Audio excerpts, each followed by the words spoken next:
Hey there, garden friends. Kevin Jordan here, host of the Green Acres Garden Podcast. So happy to have you here. Got a little treat for you. I'm here with a good friend of the garden. We've got Cisco Darling out here at Angel Wing Farms, and we're going to go on a little adventure to explore Cisco's garden and what she's got growing on here. I cannot wait to share it with you. Hi everyone. I have a treat for you to show you. Come and see the greenhouse and all the plants that are in there.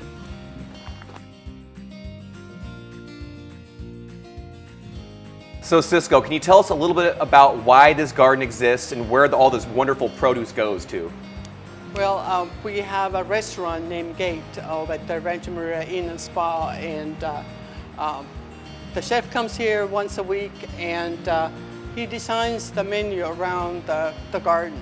So what's available, he makes sure that it's on the menu, and they use everything that comes out of this garden. So talk about farm to fork. That's about as close as it gets. And the restaurant's just a stone's throw up the road from here. So I've got tomato envy. I don't know if you have it too, but look how large your tomatoes already are. Mine are puny right now, but that's par for the course. But tell us a little bit about what you're growing, how you're growing it. I'm really interested. We talk a lot about staking our tomatoes on the show a lot, but you are staking them and supporting them in a way we've never really even discussed, because you have the beauty of the verticality of your greenhouse here. So tell us a little bit about what you're growing. I think it's called the roller method. And so the rope is tied on the bottom of the tomato, and then it's tied at the top. And the larger varieties, we use a ring like this that holds them up. And once they get all the way up to the top here, we start laying them down, and we keep pruning the bottom part of the tomato off. So you can have tomato production for like a year if you have nice enough weather during summer, because summertime here in Sacramento, it gets really hot. Yeah, it's nice and warm in here. I can feel it already. Is that intentional? Yeah. Well, kind of. We want to keep it right around about 80 degrees. At nighttime, drop down to 60 degrees and try to keep, that's the sweet zone. Yeah, yeah. Love it. What's your favorite tomato to grow and to eat? Probably Atomic Grape. Yeah? Yeah. Oh, yeah, those are delicious. Oh, yeah. Oh yeah, Wild Boar Farms always they make their way back in everything we talk about. Super beautiful, and it looks like you've pruned them already a little bit. Is that that's on purpose? I take it. Yeah, all because how they're grown, we only want to have one stem on them, so all the leaves are cut off. So all the leaves, all those little axillary shoots coming up. Yes. So all those little shoots coming out of the crotches of these branches, she's nipping out with her fingers to keep just one single lead. Now you can do this in your home garden, and this allows you to actually kind of grow in tighter space and tighter conditions. Yeah, you get less tomatoes, but they're going to be bigger and better quality. And I imagine that the harvest seems a little bit easier without all the bushiness. I mean, you can really see the fruit just hanging there and ready to be taken. And in a greenhouse too, is because of the amount of, they need air. So if you let all the branches grow, they wouldn't get air, and you would have disease outbreak really fast. That's really good. So sometimes the plants get so bushy on your tomatoes that not just thinning them out to have a nice single lead, just doing it just so the plant can actually breathe and let that wind and that air kind of blow through, keep all those problems from becoming a problem in the first place. That's great advice. Yeah, diseases start so easy. So now you're using, this is really cool. So you're growing them in what, like 15-gallon grow bag? These are 7 gallons. 7 gallon. Pretty impressive. You have to feed these quite often. How often are you watering? Watering every second day, and I'm feeding them once a week. Nice. And they seem to be doing really well. So far, so good. Yeah, absolutely. I mean, it speaks for itself. Like, I mean, they're taller. Woo! These are tall tomatoes. Yeah, there's some that already have reached the wire that I'm going to start laying them down. And so all the best produce, what comes from here, is going to go right over to the kitchen. Yes. Over at the restaurant at the gate. That's incredible. I love that. Well, is there anything else in the greenhouse that you're particularly proud of? Because I'm seeing a lot of plants, and not all of them are tomatoes. Just doing transplants.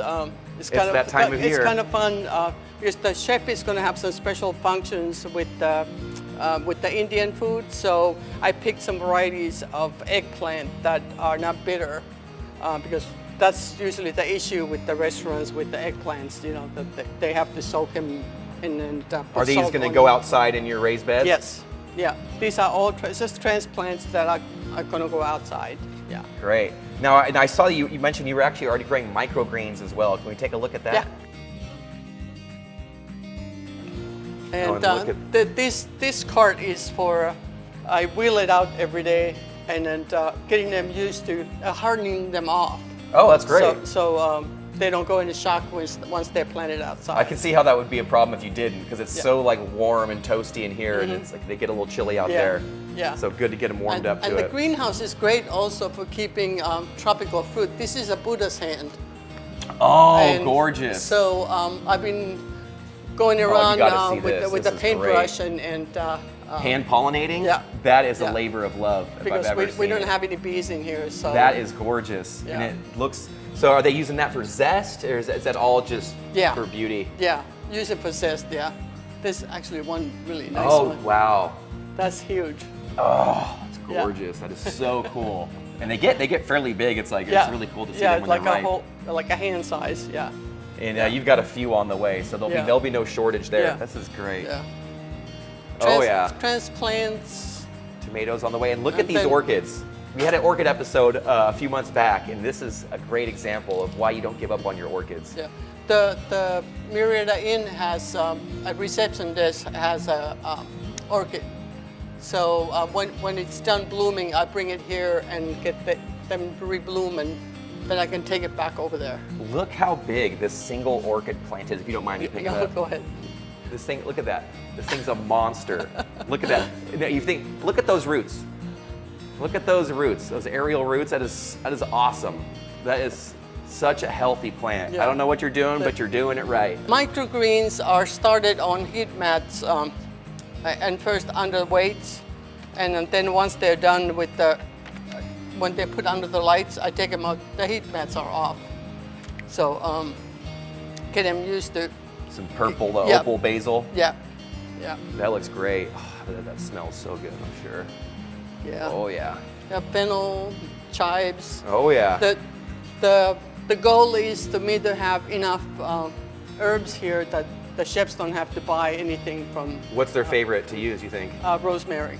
Oh, wow. Yeah, I dry a lot of rosemary. Good to know. Yeah, the orange flower, that's calendula.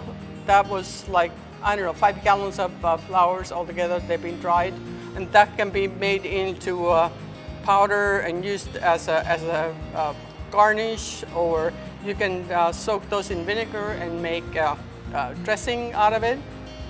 And this is lemon verbena. Oh. Open it up. It smells so good. Dude, you're after my heart. Oh, beehive. I love lemon verbena, by the way. This is like the best. Lemon verbena tea with some honey. That's so good. And we're gonna have Smells good we're gonna too. have Oh, you have to smell this, Austin, later. talking It's about good. bees. We're gonna have hives. Oh, nice. We're gonna have like 34 beehives There on we the go. back of the property. That'll keep your And pollination rates high. Yeah, rosemary Yep. and some bay leaf that we have in the hedgerows out there. And rosemary and bay, they grow like they're very, durable plants. Those Yes. are, I mean, as far as Yes. herbs go, Yeah. that's easy. Yeah. That's easy money right there. Yeah. Well, let's. Oh yeah. Let's take yes, a look at these microgreens. This is really cool. So some of the microgreens only need like a little bit of weight, like the beets. They only take a little bit of weight, but some of them they take a lot more. Like this is corn. It's called popcorn. Oh, I've not grown microgreen corn. They get about this tall, and they are kept in complete darkness through the whole thing. Because if they turn green, they get very bitter. So they got to be completely yellow. This is rainbow radish, which I'm going to uncover because it's. So do you see this? How she has the bricks on top of a tray, on top of seeds that are germinating, and then eventually they just push up. Yeah. And, they just push up that weight, but that weight helps with the contact, so all the seeds stay moist and have contact with the soil. And it is so bizarre to see that, but it works. Yeah, like sunflowers, they actually push the tray up like an inch. Oh, you know it. Yeah. They're so strong. Then some they have to have a blackout for like a 1 day. This is kohlrabi. Yeah. So tomorrow I'll open it up and they stretch when you have them under dark cover. Yeah, get it nice and tall. Yeah. But look at this amaranth right here. It's such beautiful color. I mean, come on. It feels like a carpet. What's the flavor on that like? Is it? Uh, Mind if I? Oh yeah. Oh, sweet. Thank you. Life's good. This is it. Fresh amaranth microgreens. That's good. That is super good. See, there's sunflowers. Oh my gosh, that is good. They're still underweight. Yeah. And So- sunflowers, you wouldn't think it. Sprouted sunflower, one of the best things you'll ever eat. They're so nutty and Yes. sweet. Yes. Yeah, crispy, nut. It tastes like you're eating a green version of an actual sunflower seed. The best part, you know, the Yes. meat. So Yeah. good. Yeah. Well, I love it. You know, you've got me a little hungry now, but I'm ready to go outside. Maybe I'd love to see what you got growing on out there. Okay. All right, so we got to have some fun indoors. It's time to get in a little bit trouble outdoors. Behind me is Cisco's beautiful raised bed garden. It's gorgeous. How many raised beds do you have out here? About 100. Oh, about 100. Okay, just a humble 100 raised beds. No big deal. Everything from blueberries to, God, what else is out here? Raspberries, blackberries, kiwi. Kiwi, yeah, just to name a few. There's been brassica harvest this last winter. We're looking at elephant garlic, so I cannot wait to see what you got growing out here and to talk all things gardening. Let's go take a look.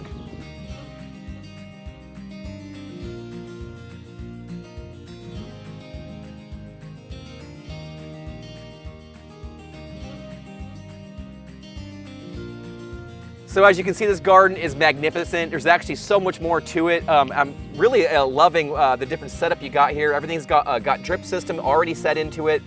There's arbors on every bed, so you can grow vertically. It's really impressive. What do you think is your favorite crop to grow in these beds? That's a tough one. Probably carrots. Carrots? Oh yeah, I can see some carrots right now popping up. Yeah.